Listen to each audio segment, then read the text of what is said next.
किसान सभेच्या वतीनं जो प्रचंड मोर्चा आझाद मैदानवर पावसाळ्याच्या दिवसामध्ये काढण्यात आला, त्या पार्श्वभूमीवर आज महसूल मंत्री बावनकुळे साहेब आणि कृषी मंत्री दत्तात्रय भरणे साहेब यांच्याबरोबर सविस्तर चर्चा झाली,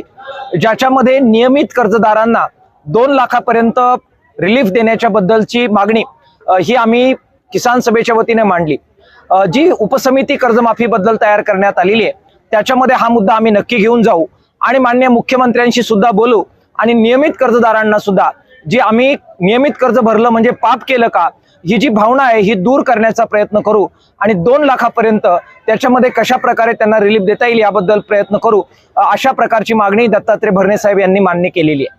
त्याचबरोबर देवस्थानच्या जमीन, गायरान जमीन, घरांच्या तळजमीन याच्याबद्दल बावनकुळे साहेबांबरोबर चर्चा झाली। देवस्थान जमिनीच्या कायद्याच्या प्रक्रियेमध्ये किसान सभेचे 2 आणि त्याचबरोबर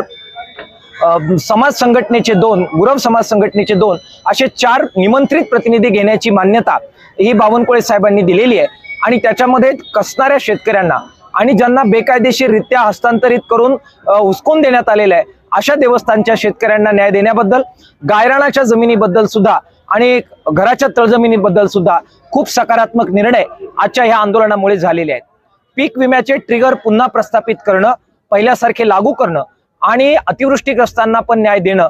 पेसा कर्मचारी ज्यांना काढून टाकलेला आहे त्यांना पुन्हा कशा प्रकारे कामामध्ये घेता येईल याबद्दल सुद्धा खूप सकारात्मक चर्चा झाली। आजच्या ह्या किसान सभेचं आंदोलन प्रचंड प्रमाणामध्ये त्यामुळे यशस्वी झालेलं आहे। राज्य सरकारने ज्या मागण्या मान्य केल्यात त्याची अंमलबजावणी करावी, त्यांनी ती केली तर आम्ही त्याचं नक्कीच स्वागत करू। मात्र त्यांनी तसं केलं नाही तर आम्ही जागे आहोत, लढ्याचा मार्ग आमच्यासाठी नेहमी खुला आहे, अशा प्रकारचा संदेश आजच्या आंदोलनाच्या माध्यमातून आम्ही दिलेला आहे।